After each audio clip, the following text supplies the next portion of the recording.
पागलों ने पत्थर के टुकड़ों को रत्न मान लिया है। असली रत्न तो केवल अनाज, पानी और ज्ञान ही होते हैं। इन तीनों रत्नों से बड़ा रत्न और कोई नहीं हो सकता। कल्प के अंत में भरते सागर, उसके अंत में सुमरन प्रलय होने पर धरती जलमग्न हो जाती है। पर सज्जन पुरुष अपनी बात पर अटल रहते हैं। एकता में ही शक्ति है। बिखरे हजारों तिनकों को हाथी रौंद डालता है, वहीं हजारों तिनके मिलकर ढालबन हाथी को अपने बस में कर लेते हैं।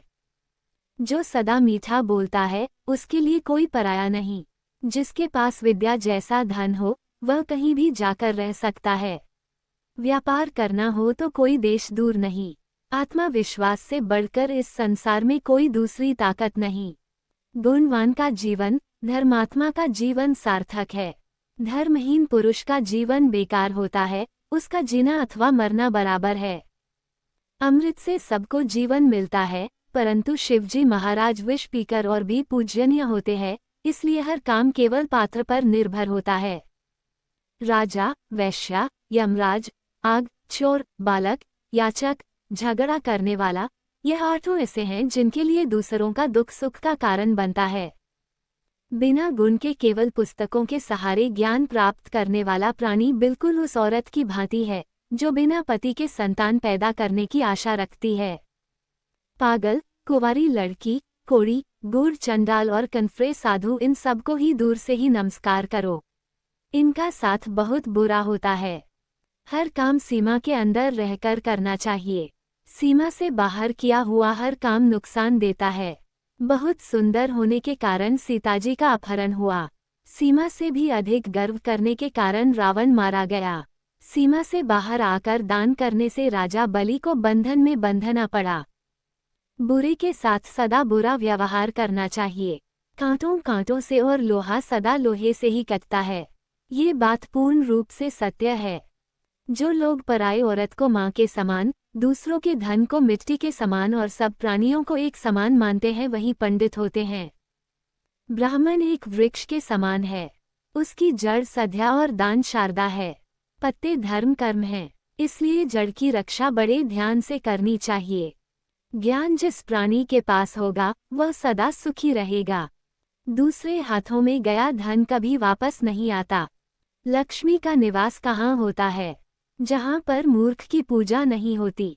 अनाज के भंडार सदा भरे रहते हों, पति पत्नी में झगड़ा न होता हो, बस इन स्थानों पर ही लक्ष्मी निवास करती है।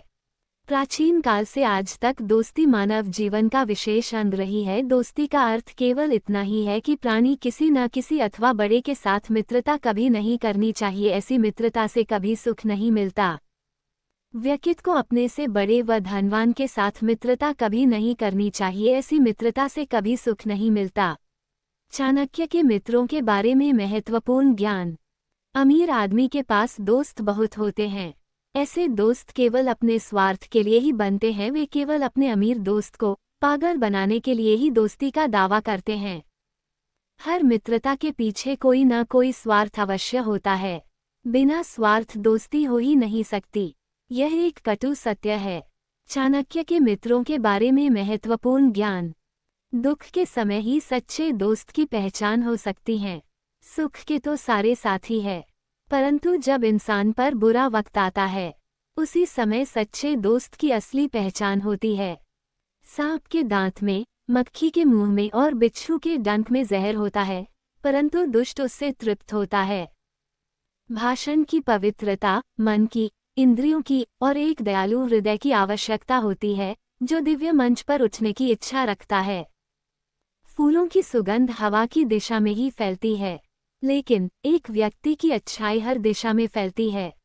जिस प्रकार सुगंधित पुष्पों से लदा वृक्ष सारे वन में सुगंध फैलाता है, इसी प्रकार एक योग्य पुत्र पूरे परिवार, समुदाय और देश का नाम रोशन करता है। जिसका पुत्र उसका आज्ञाकारी है, जिसकी पत्नी का आचरण उसकी इच्छा के अनुरूप है, और जो अपने धन से संतुष्ट है, उसका स्वर्ग यहीं पृथ्वी पर है। बुरे साथी पर भरोसा न करें और न ही साधारण मित्र पर भी भरोसा करें, क्योंकि अगर वो आपसे नाराज हो जाए तो वो आपके सारे राज खोल सकता है।